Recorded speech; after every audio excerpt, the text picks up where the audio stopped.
Bienvenue dans le Financier, votre rendez-vous économique quotidien. Voici les titres. Avec un marché global estimé à 4 milliards de dollars, la finance islamique séduit de plus en plus les économies africaines. Un forum lui sera d'ailleurs dédié en mars 2018 à Dakar.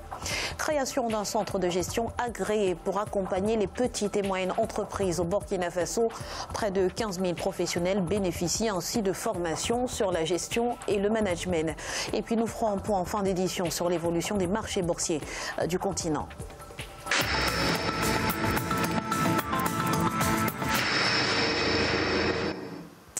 La finance islamique a le vent en poupe en Afrique et notamment en Afrique de l'Ouest. Pour renforcer leur positionnement sur ce marché, 500 grandes entreprises ont rendez-vous le 19 mars 2018 à Dakar pour la 5e édition du Forum sur la finance islamique. Les détails avec Deogracias Podo. Depuis quelques années, le marché de la finance islamique enregistre une croissance remarquable sur le plan mondial, avec un taux de pénétration avoisinant les 10% selon certaines estimations. Sur les 4 000 milliards de dollars que cela représente, la part de l'Afrique ne dépasse pas les 5%. L'émission de Soukouk pourrait sans doute contribuer aux initiatives en faveur du développement, grâce notamment à la participation des émetteurs locaux, qu'il s'agisse de sociétés ou de collectivités territoriales.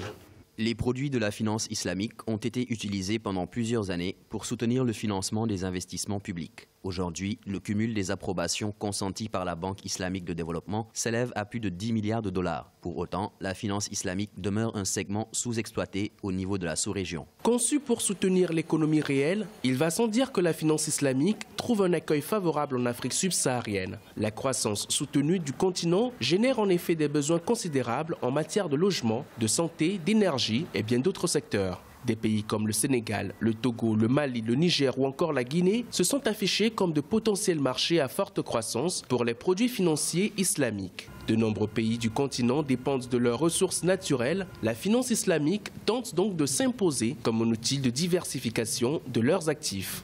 L'Afrique, c'est la destination la plus rentable où tout le monde veut partir. Mais souvent, les investisseurs ont un problème de taille. Ça veut dire que si un investisseur peut faire un financement de 2 milliards de dollars à une entreprise locale, pour aller à l'étranger, pour faire ce qu'on appelle en finance du cross-border, il faut un volume substantiel. Et je pense aussi la branche privée de la Banque islamique de développement qui s'appelle ICD a racheté la Banque islamique du Sénégal et a l'intention d'en faire une banque, ce qu'on appelle en anglais fully fledged, une banque islamique totale. Vendredi 2 février 2018, le Mali a lancé une première émission d'obligations islamiques pour un montant de 150 milliards de francs CFA sur le marché régional de l'Union économique et monétaire ouest-africaine. L'opération qui prend fin le 16 février vise à permettre au pays de mobiliser davantage de financement pour des projets de développement. Le Mali devient ainsi le 4e pays en Afrique de l'Ouest à émettre des obligations islamiques après le Togo, la Côte d'Ivoire et le Sénégal.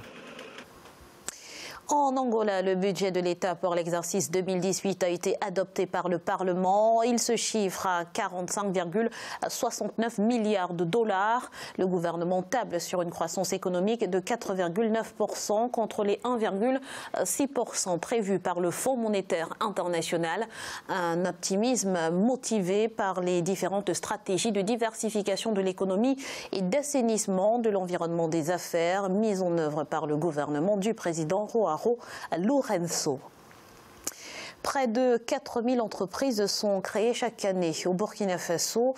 Au regard de cette réalité, il a fallu, à l'instar du centre de gestion agréé, mettre en place des structures afin de faciliter la promotion des PME-PMI et les aider à faire face à certaines difficultés liées aux impôts et aux taxes, entre autres.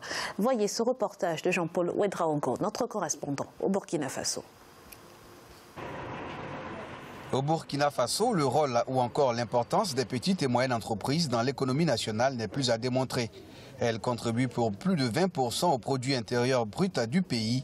Considérées comme le moteur de la croissance économique, les PME se sont en effet multipliées depuis quelques années et n'ont de cesse à contribuer de par leur potentialité à la création d'emplois. Un développement dû aux incitations fournies par l'environnement institutionnel du pays depuis 2007, notamment par la création du centre de gestion agréé. Nous avons aujourd'hui accompagné, depuis que le CGE est là, des petites entreprises qui ont rejoint le réel normal d'imposition. Ce qui veut dire des entreprises qui n'étaient même pas au RSI, qui sont passées de l'entrepreneur solo Le seul a un staff, une équipe dirigeante, où le monsieur a recruté un comptable, il gère ses affaires sur le plan administratif, comptable. Dans sa mission de rapprocher les petits producteurs des institutions d'appui au secteur privé, le centre de gestion agréé a ainsi pu sensibiliser plus de 14 000 acteurs sur l'importance de l'organisation de leurs entreprises, former 1100 acteurs avec attestation à l'appui sur la gestion comptable et marketing, le management de la petite entreprise, la gestion des ressources financières et du petit crédit. Ces actions coachées par des experts ont du reste permis aux bénéficiaires de prospérer dans leurs affaires. Le coaching permet en ce moment de relever le potentiel entrepreneurial du porteur de projet ou bien de l'entreprise. Il a pour objectif de permettre de rompre avec l'isolement qui est peut-être dans certaines pratiques qui tire souvent l'entreprise vers le bas et de lui permettre de voir tout son potentiel de développement avec tout l'environnement qui concourt à cela. L'accompagnement du CGA produit quand même des résultats intéressants. Actuellement, nous avons dans notre portefeuille plus de 277 entreprises qui sont accompagnées de façon permanente pour la gestion comptable fiscale et sur les questions organisationnelles. Et ces entreprises-là fréquentent quotidiennement le centre pour avoir non seulement des conseils, s'informer sur des opportunités d'affaires. Aujourd'hui, le secteur privé burkinabé, comme dans la plupart des États africains, est dominé à près de 90% par les petites et moyennes entreprises. 60 000 entreprises étaient répertoriées en 2013 et sont présentes dans toutes les filières et chaînes de valeur de l'activité économique burkinabé. Elles sont entre autres réparties dans les catégories professionnelles que sont l'artisanat, les transports, l'industrie, le BTP et les petits commerces. C'est un véritable coup de maître. Les obligations souveraines émises ce 14 février 2018 par l'Égypte ont reçu des souscriptions pour près de 12 milliards de dollars. L'opération consistait en une émission en 3 tranches. La première portait sur 1,25 milliard de dollars avec une maturité de 5 ans. La deuxième sur 1,25 milliard de dollars avec une maturité de 10 ans. Et enfin, la dernière sur 1,5 milliard de dollars avec une maturité de 30 ans. Notons que ces émissions ont reçu un taux d'intérêt initial respectif de 5,57%, 6,5% et 7,9%. B2, avec une perspective stable. La dette souveraine du Kenya a été dégradée par l'agence de notation Moody's. Une mauvaise nouvelle qui intervient à un mauvais moment. Le Kenya qui souhaite entrer dans le club très fermé des pays africains qui sont parvenus à mobiliser des ressources longues, multiplie en effet les rencontres avec les investisseurs en vue d'une prochaine émission d'obligations souveraines. L'agence de notation justifie sa position par le fait que le gouvernement kényan prévoit de gros travaux d'investissement public et a pour cela emprunté massivement auprès des banques locales et des institutions financières internationales alors qu'il peine à mobiliser les ressources nécessaires au remboursement de ses dettes.